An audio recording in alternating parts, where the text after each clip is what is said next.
નમસ્કાર વિદ્યાર્થી મિત્રો, હું રોહિત સુંદરવા ફરી એક નવા સેશન સાથે તમારી સાથે આવી ગયો છું અને આ સેશનમાં આપણે રેલવેની જ વાત કરવાની છે, પણ આ સેશન થોડું ડિફરન્ટ છે એટલે જોડાયેલા રહેજો. હવે આમાં ડિફરન્ટ શું છે તો કે આ સેશન એવું છે કે ભાઈ રેલવેમાં ભરતીઓ આવે છે, 10મા ઉપર આવે, 12મા ઉપર આવે, ગ્રેજ્યુએશન ઉપર આવે, અલગ અલગ પ્રકારની ઘણી બધી ભરતીઓ આવે, પણ એમાં પણ ખાસ કરીને જે એનટીપીસી ને એટલે કે નોન ટેકનિકલ પોપ્યુલર કેટેગરી, આ એકદમ પ્રચલિત ભરતી છે. 12મા ઉપર આવે, ગ્રેજ્યુએશન ઉપર આવે. આમાં વાત જોઈએ તો અલગ અલગ 10 પોસ્ટની, 10 અલગ અલગ પ્રકારની પોસ્ટની ભરતી આવે, પણ એમાંની એક પોસ્ટ એટલે કે સ્ટેશન માસ્ટર. સ્ટેશન માસ્ટરની વાત કરીએ તો કે એનું આપણે સ્ટેશન માસ્ટરનું જ આખું સમજવાનું છે કે સાહેબ સ્ટેશન માસ્ટર બનવું હોય તો શું કરવાનું, સ્ટેશન માસ્ટરનો પગાર શું હોય. હવે જો અમુક વસ્તુ છે કે રેલવેમાં 10 અલગ અલગ પ્રકારની પોસ્ટ છે. નોર્મલી વાત કરું, આપણે જોડાયેલા રોજબરોજને આપણા જીવનમાં જોઈએ તો કે આપણે બેંકનું આપણે કામ પડતું હોય, આપણે ટ્રેનમાં બેઠીને ક્યાંય મુસાફરી કરતા હોય એટલે આપણે રેલવે સ્ટેશનમાં ગયેલા જ હશે ક્યાંય ને ક્યાંય. તો આપણે નોર્મલી આપણે ત્યાં જોઈએ તો સ્ટેશન માસ્ટર એટલે આપણે એક વ્હાઇટ મીન્સ સફેદ ડ્રેસ કોડ પહેરી અને આટા મારતા હોય એટલે આપણે અંદાજ લગાવી દઈએ કે આ છે સ્ટેશન માસ્ટર, લાગે એનો સ્ટેશન માસ્ટર છે. બીજું આપણે કોને ઓળખતા હોય તો કે ક્યારેક આપણે પ્લેટફોર્મ ટિકિટ વગરના બેઠા હોય, ક્યારેક આપણે એમનો એવો અનુભવ થયો હોય કે ભાઈ આપણે ટિકિટ વગરના ચડી ગયા હોય ટ્રેનમાં, તો આપણે શું બીક હોય કે ભાઈ ટીસી ન આવી જાય. ટીસી આવી જાય ને તો અઘરું પડી જાય. આમ થતું હોય આવું પરીક્ષામાં બેઠા હોય ત્યારે. તો ટીસીને આપણે ખબર હોય, પણ એના વગરની ઘણી બધી પોસ્ટ છે. એમાંની એક સ્ટેશન માસ્ટર કે ભાઈ આ એકદમ પોપ્યુલર પોસ્ટ છે સ્ટેશન માસ્ટર, એના વિશે જ આપણે આજે વાત કરવાની છે. હવે હમણાં બધાને આપણે ખબર જ છે કે આરઆરબીમાં, રેલવેમાં આવનારા સમયમાં એનટીપીસી ઉપર 2024માં ભરતી આવી હતી, 2025માં પાછી ભરતી આવે છે ને એમાં સ્ટેશન માસ્ટર તમને ઉપર જ દેખાશે પોસ્ટમાં. તો મારે સ્ટેશન માસ્ટર બનવું હોય તો એના માટે લાયકાત શું જોઈએ તો કે લાયકાત તો કે તમે કોઈ પણ વિષયમાં ગ્રેજ્યુએટ એટલે કે તમે તમારું ગ્રેજ્યુએશન કમ્પ્લીટ કરેલું હોવું જોઈએ. અને કોઈ પણ શાખામાં અહીંયા બીએ, બીકોમ, બીએસસી છે એવું હું એન્જિનિયરિંગ વાળા ન આપી શકે, એ પણ આપી શકે. તમે સ્નાતક અથવા ગ્રેજ્યુએટ અથવા એની સમકક્ષ કોઈ પણ તમારી પાસે ડિગ્રી કમ્પ્લીટ કરેલી હોવી જોઈએ. હવે ઉંમર મર્યાદા તો કે તમારે 18 થી 33 વર્ષની ઉંમર હોવી જોઈએ. સાથે તમારી કેટેગરી મુજબ તો કે જે રિઝર્વ કેટેગરીમાં છે એ લોકોને એજમાં પણ છૂટછાટ મળે છે, તો કે 33 વર્ષની ઉપર પણ એને છૂટછાટ મળે છે. આગળ વાત કરીએ તો કે આપણું જે નાગરિકતા છે ભારતીય હોવી જરૂરી છે, કે આપણે ભારતના નાગરિક હોવા જોઈએ. ઠીક છે. આમાં વાત કરીએ પરીક્ષા પદ્ધતિની વાત કરીએ તો કે પરીક્ષા પ્રક્રિયા શું હોય સાહેબ, તો કે પરીક્ષા પ્રક્રિયામાં આ એક્ઝામ જે છે એને આપણે આરઆરબી એનટીપીસી કહીએ, ગ્રેજ્યુએટ લેવલ એટલે કે આ ગ્રેજ્યુએટ ઉપર લેવાય. ઠીક છે. આ પરીક્ષા કોણ લે તો કે આરઆરબી દ્વારા લેવામાં આવે. આરઆરબી એટલે તો કોણ તો કે રેલવે રિક્રુટમેન્ટ બોર્ડ. બોર્ડ જે છે અલગ અલગ પ્રકારના 18 થી 19 ઝોન છે, ઝોન વાઇઝ આખા ભારતમાં પરીક્ષા લે. આપણું કયું ઝોન તો કે અમદાવાદ ઝોન એટલે કે આપણે ગુજરાતમાં ગમે ત્યાં આપણું પોસ્ટિંગ થાય, આપણે અમદાવાદ ઝોનમાં. પણ નોર્મલી બેઝિકલી એવું થાય કે આમાં તમે ફોર્મ ફિલિંગ કરો ત્યારે બને ત્યાં સુધી મેક્સિમમ ચાન્સીસ તમારા ઘરની નજીક જ મળવાના, એટલે કે આપણું જે ડિવિઝન લાગતું હોય એ ડિવિઝનમાં જ મળવાના ચાન્સીસ આમાં તમને વધારે છે. બીજું આમાં શું હોય તો કે પહેલા સ્ટેજ 1 લેવાય, સીબીટી 1, પછી સ્ટેજ 2 લેવાય, સીબીટી 2 તમારી એક્ઝામ લેવાય. આ એક્ઝામ તમારી જે પહેલી છે એ તમારી 100 માર્કની હોય, બીજી 120 માર્કની હોય. પણ પહેલી એક્ઝામ છે બીજી એક્ઝામમાં જવા માટે તમારે આપવાની, એટલે પહેલી એક્ઝામ તમારે પાસ કરવાની, મેરિટમાં આવવાનું, બીજી એક્ઝામમાં જવાનું. આ 120 માર્ક છે એની ઉપર તમારું મેરિટ રહેશે. હવે સ્ટેશન માસ્ટર તમારે બનવું છે તો તમારે સીબીએટી પણ આપવી પડશે. સીબીએટી આના પછી સીબીએટી આ તમારી એક પ્રકારની એપ્ટિટ્યૂડ ટેસ્ટ છે. એપ્ટિટ્યૂડ ટેસ્ટ છે. હવે એપ્ટિટ્યૂડ ટેસ્ટ કેમ ભાઈ સ્ટેશન માસ્ટર માટે તો કે એપ્ટિટ્યૂડ ટેસ્ટ છે એ માટે લે છે કે ભાઈ તમે એક એવી પોસ્ટ ઉપર તમે નોકરી કરવાના છો કે તમે એક આખા સ્ટેશનનો તમે પ્રભાર સંભાળવાના છો, આખા સ્ટેશનનો તમે જવાબદાર વ્યક્તિ તરીકે કામ કરવાના છો. ત્યાંનો સ્ટાફ બધો, ત્યાંનો જેટલો પણ સ્ટાફ છે તમારા અંડરમાં કામ કરશે. તો એનો મતલબ કે તમે એટલા પાવરફુલ ને પરફેક્ટ હોવા જોઈએ, તમારી પાસે એટલું પરફેક્ટ નોલેજ હોવું જોઈએ કે તમે એ હોદ્દા ઉપર ને એ જગ્યા ઉપર તમે કામ કરી શકો. સ્ટેશન માસ્ટર એટલે એનો મતલબ કે સ્ટેશનની આખી જવાબદારી તમારી ઉપર, કંઈ પણ ભૂલ થઈ તો તમારી ઉપર જ આવવાની છે, પણ એ ભૂલો ના થાય એટલે એના માટે આ સીબીએટી ટેસ્ટ છે એ આમાં લેવામાં આવે છે પરીક્ષા પછી. આ ટેસ્ટમાં શું હોય તો કે તમારું ડાયરેક્શનને લગતા, તમે મેન્ટલી કેટલા છે, તમે સાયકોલોજીકલી તમે પ્રિપેર કેટલા છે, એ બધી ટેસ્ટ આમાં લેવામાં આવે. તમે માની લો કે કોઈ ઝઘડો થયો તો એને તમારે કઈ રીતના તમે હેન્ડલ કરશો, એ બધી પ્રકારના ટેસ્ટના પ્રશ્નો આમાં આવે સીબીએટીમાં. એપ્ટિટ્યૂડ ટેસ્ટ છે કે તમે એઝ અ સ્ટેશન માસ્ટર તમે કેવું વિચારો છો એ જ અહીંયા ચેક કરવામાં આવે કે ભાઈ તમે સ્ટેશન માસ્ટર, જેવી રીતના આપણે જીપીએસસી અથવા યુપીએસસી આપીએ તો એમાં પણ તમને ખબર છે કે આપણે પોસ્ટને રિલેટેડ કંઈ ને કંઈ વસ્તુ વિષયમાં પેપરમાં આવે છે, તો એવી જ વસ્તુ અહીંયા પણ આ સીબીએટીમાં આવે આવે છે. આગળ વાત કરીએ તો કે આ જે બે પરીક્ષાઓ છે એમાં ખબર જ છે આપણે કે જીકે, કરંટ અફેર, મેથ્સ અને રીઝનિંગ, આ 4 તમારે ઉપર ધ્યાન દેવાનું છે. આગળ આ વસ્તુ થઈ ગઈ, તમે સીબીએટીમાં પણ પાસ થઈ ગયા, પછી તમારું ડોક્યુમેન્ટ વેરિફિકેશન આવે અને છેલ્લે તમારી મેડિકલ ટેસ્ટ આવે. હવે મેડિકલ ટેસ્ટ પણ આની થોડી અઘરી આવે છે, A2 સ્ટાન્ડર્ડ આવે છે. A2 સ્ટાન્ડર્ડ એટલે શું? A2 સ્ટાન્ડર્ડ એટલે એ કે તમે આંખોથી તમારું ક્લિયર વિઝન હોવું જોઈએ, આંખોમાં તમને કઈ તકલીફ ના હોવી જોઈએ, સાથે સાથે તમારું કલર બ્લાઇન્ડનેસ પણ તમને ન હોવી જોઈએ. કલર બ્લાઇન્ડનેસ એટલે કે તમને રંગ ઓળખવામાં જોઈએ, રંગ અતાંધળાપણું એવું કહેવાય આપણે કલર બ્લાઇન્ડનેસ, તો એ પણ તમને ના હોવી જોઈએ. અને સાથે સાથે તમારા નંબર પણ તમને મીન્સ કે તમારી આંખો પર પરફેક્ટ હોવી જોઈએ, નંબર પણ તમને ના હોવા જોઈએ, તો જ તમે સ્ટેશન માસ્ટરમાં ઇઝીલી કેમ કે આમાં સિગ્નલનું તમારી ઉપર આખી જવાબદારી આવશે. ટ્રેનને સંભાળવાનું, સ્ટેશનને સંભાળવાનું એકદમ સેન્સિટિવ વસ્તુ તમારે કરવાની છે, એટલે એ માટે તમે પરફેક્ટ હોવા જોઈએ. આગળ વાત કરીએ તો કે ભાઈ કામ શું હોય સ્ટેશન માસ્ટરનું?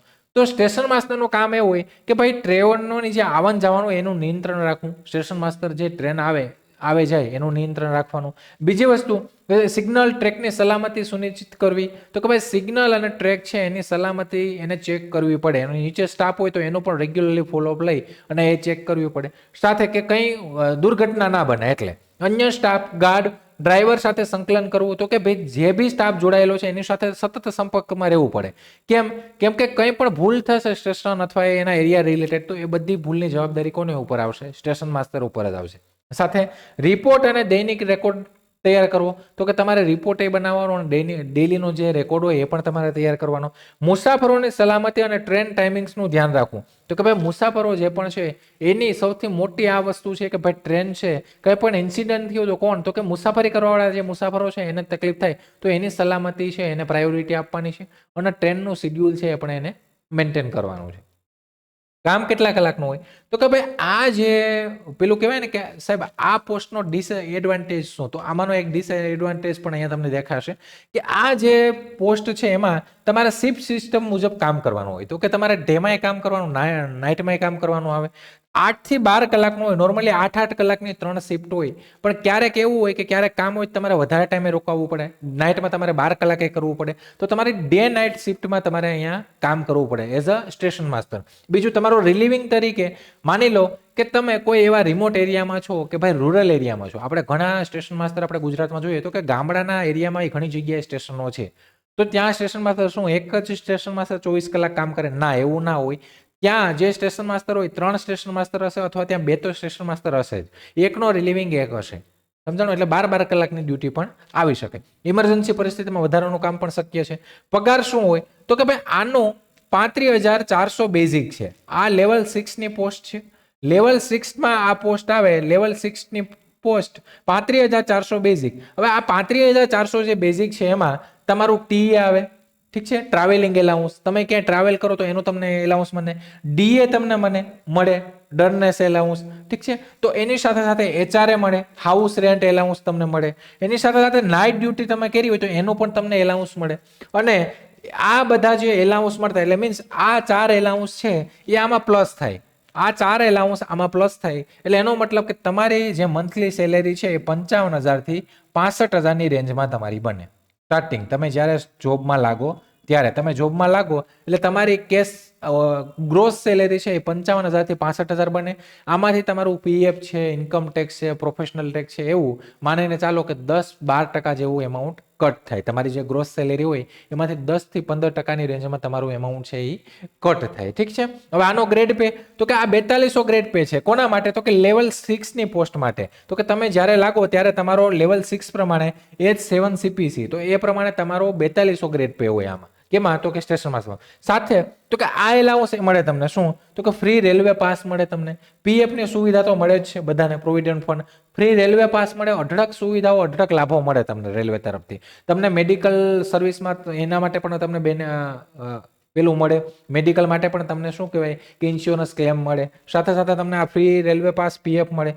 પ્રમોશન પછી તમારો પગાર છે એ પણ વધારે થાય. પ્રમોશનની વાત કરીએ તો કે ભાઈ પ્રમોશન તમે લેવલ 6માં લાગ્યા, લેવલ 6માં લાગ્યા એટલે તમે ડેપ્યુટી સ્ટેશન માસ્ટર તરીકે લાગો. ડેપ્યુટી સ્ટેશન માસ્ટર અથવા સ્ટેશન મેનેજર, સ્ટેશન માસ્ટર અથવા ડેપ્યુટી સ્ટેશન મેનેજર તરીકે તમે લાગો. અને આના પછી તમારું પ્રમોશન થાય તો કે આ આસિસ્ટન્ટ, ડેપ્યુટી બધું સરખું છે.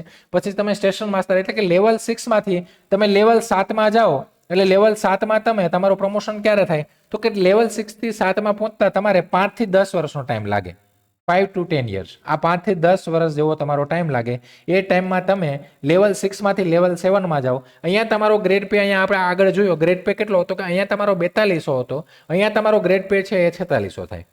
ઠીક છે, 4600 ગ્રેડ પે. લેવલ 7 થી લેવલ 8 પાછા ફરી એ જ ટાઈમ, તો લેવલ 8 માં તમે જાઓ તો લેવલ 8 માં તમારો ગ્રેડ પે છે અરાઉન્ડ 4800 જેવો થાય, 4800. અને છેલ્લે લેવલ 9, તો લેવલ 9 માં તમે છેલ્લે પ્રમોશનમાં જાઓ એ પણ પાછા 5 થી 10 વર્ષ, તો લેવલ 9 માં તમારો ગ્રેડ પે છે 5400 જેવો થાય. ગ્રેડ પે 5400 એટલે તમારી ત્યારે સારામાં સારી કે રિટાયરમેન્ટની નજીક તમે હોય ને તમારો સારામાં સારો પગાર હોય તો કે તમે આ સ્ટેશનમાં તમે સ્ટેશન માસ્તરથી station superintendent, chief station master, operational head અને સુવિધાઓના પ્રતિષ્ઠા સાથે તમે આગળ વધી શકો. સ્ટેશન માસ્ટર ભાઈ એક પ્રીમિયમ જોબ છે અને બીજી વસ્તુ કે પ્રતિષ્ઠાવાળી જોબ છે. તમે એમાં ડ્રેસ કોડ હોય, એક આમ સ્ટેશન માસ્ટર સ્ટેશનમાં ચાલીને નીકળે તો ઘણા બધા જે મુસાફર હોય ને બધા જોતા હોય કે સ્ટેશન માસ્ટર નીકળો કેવી રીતના છે. એટલે એક કેવી છે પ્રતિષ્ઠાવાળી માન મોભાવાળી નોકરી છે, પગાર ધોરણ સારું છે, બેનિફિટ સારા છે, તમને ઘણી બધી બેનિફિટ મળે. હા, અને ડિસએડવાન્ટેજ પણ છે, એ પણ હું તમને થોડા કહીશ કે ભાઈ આના ડિસએડવાન્ટેજ શું છે આ નોકરી પર.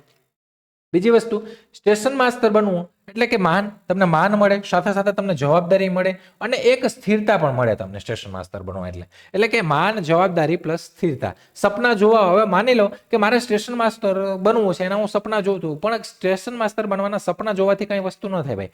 સપના મેં જોયા છે તો પૂરા કરવા માટે મારે મહેનત પણ કરવી પડે તો જ એ સપના પૂરા થાય. બીજી વસ્તુ કે સતત મહેનત અને તમે ધીરજ રાખો તો જ તમને સફળતા મળે. સફળતા માટે કે મારે સ્ટેશન માસ્ટર બનવું છે પણ તમારે સતત મહેનત કરવી પડશે, ધીરજ રાખવી પડે. બીજું કે સ્ટેશન માસ્ટર છે એ પોતે એક પેલું કહેવાય ને કે આખો હેડ ઓફ સ્ટેશન માસ્ટર, પણ આના થોડા ડિસએડવાન્ટેજ છે સાહેબ. આના ડિસએડવાન્ટેજની વાત કરીએ કે આના ગેરફાયદા શું, તો કે ભાઈ સ્ટેશન માસ્ટર છે એક જવાબદારીવાળી જોબ છે. તમે માની લો કે સિટીમાં નહીં ગામડામાં, તમે સિટીના ફાયદા છે ગામડાના ફાયદા. તમે સિટીમાં તમારું પોસ્ટિંગ થયું તો તમને જે ત્યાંનું એલાઉન્સ છે, સિટી એલાઉન્સ એ વધારે મળશે, ગામડામાં તમને ઓછું મળશે. તો ત્યાં થોડો તમારો 5-7 હજાર સેલેરીમાં ડિફરન્ટ આવશે. હાલો એ માઇનર આપણે ગણીએ કે ગેરફાયદો. બીજી વસ્તુ કે સિટીમાં જે સ્ટેશન હોય ત્યાં એકથી વધારે સ્ટેશન માસ્ટર હોય. બીજી વસ્તુ કે ત્યાં વર્કલોડ છે એઝ કમ્પેર ટુ કે જે રૂરલ એરિયામાં ગામડામાં જે સ્ટેશનમાં હોય એના કરતાં ત્યાં વર્ક કેવો હોય, વર્કલોડ વધારે રહેશે. બીજી વસ્તુ કે ટ્રેનમાં આપણે જોઈએ તો સુપરફાસ્ટમાં આપણે બેઠા હોય તો આપણે સ્ટેશન સિટીમાંથી નીકળે સુપરફાસ્ટ ક્યાં ઊભે, તો કે જે મોટા મોટા સ્ટેશન હોય ને ત્યાં જ ઊભે. એ રૂરલ નાના સ્ટેશન હોય ત્યાં કોઈ ઊભાના નથી. તો એનો મતલબ કે નાના સ્ટેશનમાં સ્ટેશન માસ્ટર બેઠો છે, મોટા સ્ટેશનમાં સ્ટેશન માસ્ટર બેઠો છે, તો બેયની કમ્પેરિઝનમાં બેયને સેમસ પોસ્ટ છે, સેમસ પગાર મળે, પણ એઝ કમ્પેર ટુ ગામડાના લેવલમાં જે સિટીમાં બેઠો હશે એને વધારે કામ હશે. બીજી વસ્તુ કે જે ગામડામાં, હવે ગામડાની વાત કરીએ કે તમને એવા રિમોટ એરિયામાં ક્યાંય તમને પોસ્ટિંગ મળ્યું કે ગમે ત્યાં, જો સ્ટેશન અત્યારે બધામાં છે જ, ઓલ ઓવર ગુજરાતમાં તમે ગમે ત્યાં, તમને એવા કોઈ ગામડામાં કે એવી કોઈ જગ્યાએ કે એવા કોઈ પણ નાના સેન્ટર ઉપર તમને પોસ્ટિંગ મળ્યું રિમોટ એરિયામાં, તો ત્યાં તમને રહેવામાં, તમારી સાથે સાથે તમારે સેટ થવામાં, ફેમિલીને ભણવામાં, આ તે બધામાં તમને થોડી થોડી તકલીફો થશે.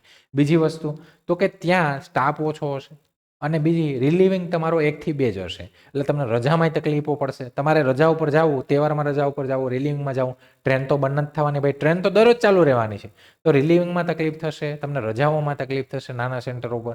સાથે સાથે કે નાના સેન્ટર ઉપર તમારે મલ્ટીટાસ્કિંગ કામ કરવું પડશે. તમે સ્ટેશન માસ્ટર છે એટલે એનો મતલબ એવું નહીં કે ભાઈ સ્ટેશન માસ્ટર એટલે હું બેઠો રહું. હા એવું હોય, સ્ટાફ તમારી પાસે છે પણ સ્ટાફ એવો હશે, લિમિટેડ સ્ટાફ હશે અને ક્યારેક તમારે ઘણી વખત એવું કરવું પડે કે તમારે પોતે જ ટિકિટ કાપવી પડશે, તમારે પોતે જ રિપોર્ટ કરવો પડશે, તમારે બધી વસ્તુ તમારી ઉપર જ કરવી પડશે. બીજી વસ્તુ કે કંઈ ભૂલ થઈ તો એ તમારી ઉપર જ આવશે, કેમ કે તમે સ્ટેશનના ઇન્ચાર્જ છો. તમારાથી એ આખા તમારા સ્ટાફ મેમ્બરમાં કોઈ પણ કંઈ ભૂલ થઈ તો એની સંપૂર્ણ જવાબદારી તમારી ઉપર રહેશે.